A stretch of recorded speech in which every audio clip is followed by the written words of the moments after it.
नमस्कार, मैं शंभू कुमार सिंह और आप गांधी ने सरकार पर गंभीर आरोप लगाए हैं।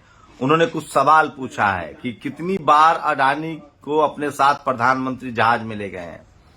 उन्होंने कहा है कि वो ऑस्ट्रेलिया जाते हैं, अडानी को बैंक से लोन मिल जाता है। उन्होंने कहा कि वो बांग्लादेश जाते हैं, अडानी को ठेका मिल जाता है बांग्लादेश में। और ये तरह के गंभीर आरोप लगाए हैं। उसके बाद उन्होंने एक पोस्टर भी दिखाया। वो पोस्टर जब अडानी के जहाज में प्रधानमंत्री जाते थे। मेरे साथ डॉक्टर उदित राज हैं, कांग्रेस के राष्ट्रीय प्रवक्ता भी हैं और कामगारों के सेल के अध्यक्ष भी हैं। उदित राज जी, कैसे देख रहे हैं ये आप लोग अडानी को 2024 के लिए मुद्दा बना रहे हैं? मुद्दा तो पार्टी का ही नहीं, पूरे देश का है। जैसे कि LIC जीवन में भी साथ, जीवन के बाद भी साथ। अब तो LIC न जीवन के साथ है न जीवन के बाद। कहने का मतलब कि LIC का जो करीब 87,000 करोड़ रुपया निवेश करा दिया अडानी के कंपनियों में, अब ये डूब रही है। तो LIC का भी पैसा डूब जाएगा। तो जो LIC धारक हैं उनकी तो जिंदगी खराब हो जाएगी। और इसी के साथ साथ बैंकों का भारी कर्ज दिलाया गया है। तो ये जो सरकार, जनता का पैसा बैंक में है, जनता का पैसा LIC में है।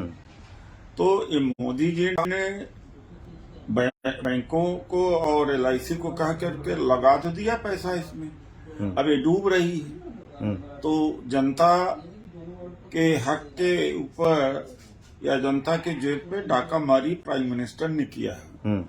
और इसके अतिरिक्त जो मॉरिशस और सिंगापुर में तमाम जो फर्जीवाड़े हैं और इनके भाई गौतम अडानी के भाई के नाम से जो कंपनियां हैं जिसमें कोई मैन्युफैक्चरिंग नहीं होती, न कोई कार्यालय है, न कोई बिजनेस व्यापार है, वो फर्जी कंपनियों के खिलाफ कोई कार्रवाई नहीं हुई। यही फर्जीवाड़ा प्रनंजय ठकुरता ने 2017 में उजागर किया था। EWP ने EPW में लिखा था। उनको मतलब है कि एक तरह से रूम में कैद करके ये कहा था कि जब तक डाउनलोड नहीं करोगे ऑनलाइन, और आखिर में जब डाउनलोड किया तब उन्होंने उनको जाने दिया। उसी समय ठकुरता ने इस्तीफा भी दे दिया था। उसके बाद में अडानी ने तमाम सारे झूठे मुकदमे ठकुरता के खिलाफ में ठोक दिए। और दुर्भाग्य है, इस देश की न्यायपालिका ने कहा कि अडानी के खिलाफ कुछ नहीं बोलोगे। तो इस देश की न्यायपालिका भी किस तरह से बिकी हुई है। शर्म नहीं आती इन लोगों को।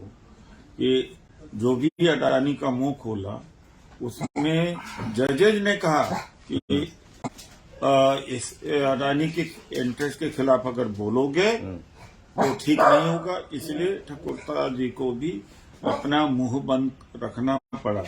और जो नाथन एंडरसन की कंपनी है हिंडनबर्ग, उस कंपनी में भी उस रिपोर्ट में जो रिसर्च किया गया है उसमें भी ठकुरता का जिक्र है।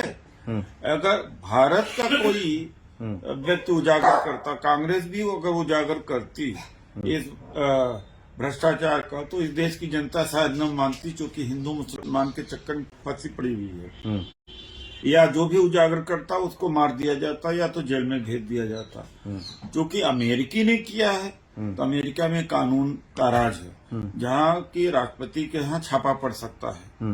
अभी कुछ दिन पहले ही बाइडेन के घर पर छापा पड़ा और शक हुआ वहाँ के इंटेलिजेंस डिपार्टमेंट को कि कुछ गुप्त कागजात वहाँ बाइडेन के पास है, तो छापा मारा। तो मेरे कहने का मतलब है कि जो राहुल जी बहुत पहले से कहते आ रहे हैं और पूरा देश राहुल जी को धन्यवाद देना चाहिए। पूरा देश, राहुल जी आज से नहीं बहुत दिनों से अडानी के बारे में कह रहे। राहुल जी ने यह भी कहा था कुछ दिन पहले ही कि अडानी का बबल फूटने वाला है। और राहुल जी ने कोरोना के बारे में कहा। लेकिन अडानी ऐसा तो भी सर बिजनेसमैन है, उसका तो गहलोत से भी अच्छे संबंध है। भूपेश बघेल छत्तीसगढ़ में भी व्यापार है। अरे देखिए, ऐसा है कि व्यापार और बिजनेस के खिलाफ थोड़ी है। बात यह है कि जब शेयर्स मार्केट के कंट्रोल करके फर्जीवाड़ा या जो जनता के पैसे का चोरी करना, बात उस बात का है। तो कांग्रेस के मुख्यमंत्रियों को तो कम से कम किनारा है, जैसे बिहार में उन्होंने कोई टेंडर नहीं मिला उनको। नहीं, टेंडर क्यों नहीं मिले? हम व्यापार के खिलाफ थोड़ी है, हम व्यापार के खिलाफ तो नहीं। फिर बीजेपी तो यही कह रही कि हम भी व्यापार करने दे रहे हैं नहीं, उनको। व्यापार करने का नहीं दे रहे हैं। जनता का पैसा अडानी के कंपनियों में लगवा दिया, जो डूब रहा है वो सवाल है। ये तो अडानी खुद ही निवेश कर रहे हैं, वो अलग हिस्सा है, अलग है। जो जनता का पैसा मर रहा है उसके बारे में बात यहाँ हो रही। अगर मान लीजिए राजस्थान और छत्तीसगढ़ में वो बिजनेस कर रहा है, तो क्या जनता का पैसा मार रहा है? पैसा मारा कहाँ से? बैंक लोन से, LIC से। तो क्या लग रहा है, क्या कांग्रेस ये अडानी को मुद्दा बनाएगी, चुनावी मुद्दा बनाएंगे आप लोग? हिंदू मुसलमान के चक्कर में करोड़ों करोड़ युवा बेरोजगार हो गए, इकट्ठा नहीं हो पाए। देश की जनता की मति दुरुस्त हो, यही मैं कामना करता हूं। और जो खुलासा हुआ है अडानी का, देश को बर्बादी का है। देश की जनता को अब जगना चाहिए। राफेल की लूट को देश की जनता ने नहीं माना, और जबकि लूट है, ये उससे भी बड़ी लूट है। दुनिया में इतनी बड़ी लूट कभी नहीं रही। दुनिया में इससे बड़ा ठगी तो, डकैती तो कुछ हुआ ही नहीं हो जिसमें प्रधानमंत्री का सहयोग रहा हो। एक शख्स लिख रहा है कि छत्तीसगढ़ में अडानी समूह के पास MDO के तहत देश के 7 कोयला खदान है। खैर, मोहन भागवत के बयान पर क्या कहेंगे? उन्होंने कहा कि पंडितों ने जाति बनाई है। आपका ये भी एक मुद्दा रहा है, आप जातीय संघर्ष को जब के खिलाफ लड़ते रहे। आज ही राम गोपाल यादव जी से बात हो रही थी, और अखिलेश जी से भी कभी कभी बात हो जाती है। तो क्या हुआ कि उत्तर प्रदेश और बिहार 1993 की ओर बढ़ा कि जब एक नारा दिया गया था, मिले मुलायम काशीराम, हवा हो गए जय श्री राम, तो उस पर विराम लगाने का काम किया सबके बाप ने, इन साधु संतों और तमाम जो प्रवक्ता हैं, इन सब के ऊपर बैठे हैं कौन? भागवत जी। तो उन्होंने विराम लगाने के लिए ऐसा किया है कि मामला शांत हो जाए, वरना 93 जैसा न हो जाए, ध्रुवीकरण न हो। तो ध्रुवीकरण इनके पक्ष में जाता हुआ न देख करके ऐसा बयान भागवत जी ने दिया।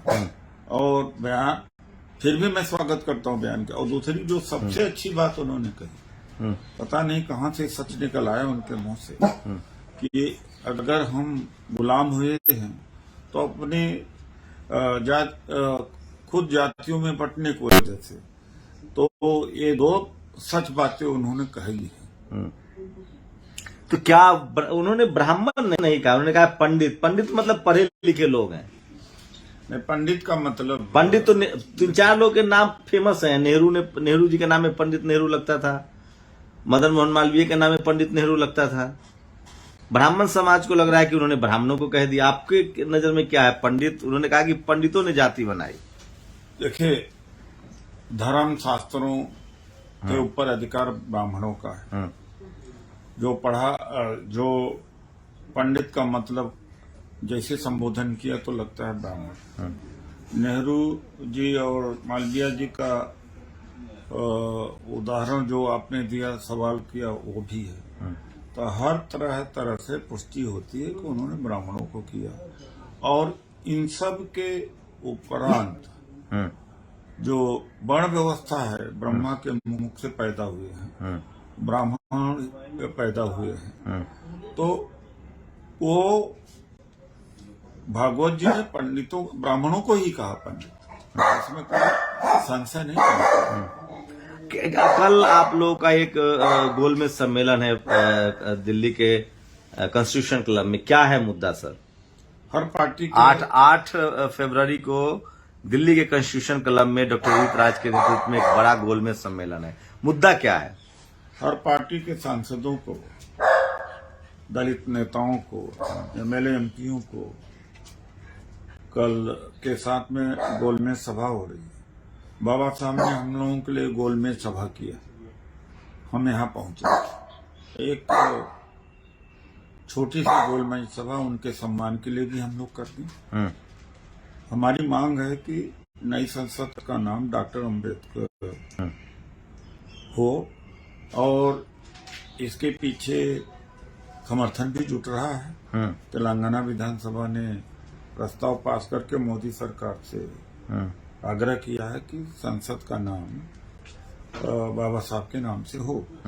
तो 8 फरवरी को deputy speaker hall constitution club में 10 बजे से 4 बजे तक इस पर चर्चा होगी। जो देश के इमिनेंट लोग हैं, अम्बेडकरवादी हैं और सांसद हैं, विधायक हैं, मिनिस्टर हैं, पूर्व मुख्यमंत्री हैं, जैसे जीताराम मांझी जी आ रहे हैं, भक्तचरण दास जी हैं और चरणजीत चन्नी जी हैं, तमाम समाजवादी पार्टी के नेता हैं, आरजेडी के नेता हैं, जेडीयू के नेता हैं, सभी पार्टियों के नेता आ रहे हैं कल कॉन्स्टिट्यूशन क्लब में।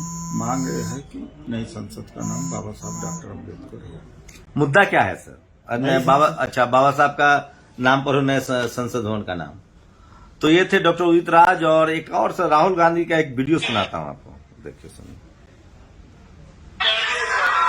ये भी सवाल पूछा, ये भी पूछा कि भैया एक बात बताइए, राहुल जी बताइए हमें कि अदानी जी का जो नेटवर्थ है वो 3 साल के अंदर, नहीं सॉरी 2014 से लेकर 2022 तक ये $8 बिलियन से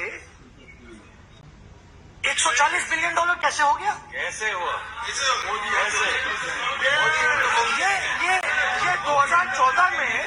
ये 2014 में अगर आप बुरा रहे हैं, बीजेपी में ना, तो ये लिस्ट आती है, एक लिस्ट आती है दुनिया में सबसे अमीर लोगों की। इस पे ये 609 नंबर पे थे 14 में। 609 पीछे बिल्कुल। पता नहीं जादू हुआ, दूसरे नंबर पे पहुंच गए। मोदी है तो मुमकिन है। क्या लगता है ये मीडिया खबर दिखाएगी सर?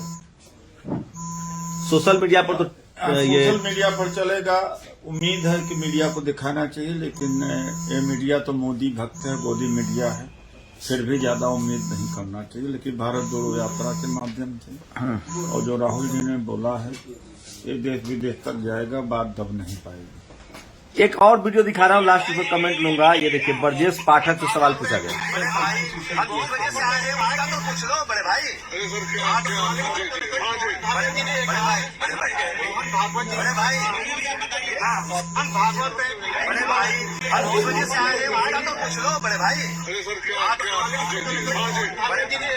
बड़े भाई, क्या लग रहा है, मोहन भागवत जी ने अब कह दिया है तो जाति पंडितों ने बनाई है, तो अब बहुजन समाज को आरक्षण, रिप्रेजेंटेशन, निजीकरण, इन सब अब बीजेपी का विरोध छोड़ देना चाहिए, क्योंकि लगातार मैंने जवाब दे दिया। एक्चुअली नहीं है, इनको नुकसान होता दिखा है उसके लिए। तो क्या लग रहा है, SC/ST OBC अब गोलबंद होता दिख रहा है 2024 में? उसी को रोकने के लिए ऐसा किया था राहुल का। अभी भी टीवी वाले लग रहा है कि राहुल का जो आज का जो स्पीच है इसको मानेंगे कि 2014 की तैयारी कांग्रेस की तरफ से शुरू, 2024 की तैयारी शुरू हो गई, शुरू होनी चाहिए।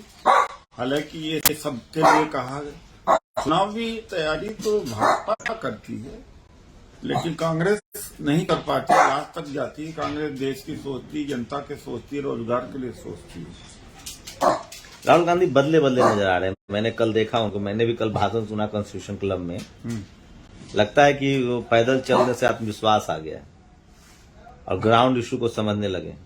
तो परिस्थितियां बदलती हैं और अब मच करके आए हैं और काफी अनुभव प्राप्त हुआ है, हर तरह के लोगों से मिले हैं, हर तरह की तो क्या आप ग्राउंड से जुड़े हुए नेताओं को अहमियत दी जाएगी, जैसे आपको अभी नागालैंड में स्टार प्रचारक बना गया है? नहीं, वो तो खैर होता रहता है, लेकिन जरूर परिवर्तन होगा। शुक्रिया सर हमसे बातचीत करने के लिए। तो राहुल गांधी ने आज अडानी का मुद्दा संसद में उठाया है। क्या 2024 से पहले बीजेपी को अब चैलेंज मिलने लगा है? क्या टीवी अखबार इस मुद्दे पर बहस करेगी? आप अपनी प्रतिक्रिया जरूर दीजिए। या फिर अभी भी टीवी अखबार विपक्ष का बैकआउट जारी रखेगी? क्या विपक्ष को टीवी अखबार से लड़ना है या मोदी से लड़ना है? ये दोनों चीजें इनको तय करना है। शुक्रिया। नेशनल दस्तक की आपसे गुजारिश है कि अगर इसको बचाना चाहते हैं तो नेशनल दस्तक को सब्सक्राइब करने के लिए रेड कलर के सब्सक्राइब बटन को दबाएं, फिर बेल आइकन की घंटी दबाएं। नेशनल दस्तक को बचाने के लिए बहुत जरूरी है कि हर खबर को शेयर करें, लाइक करें, कमेंट जरूर करें।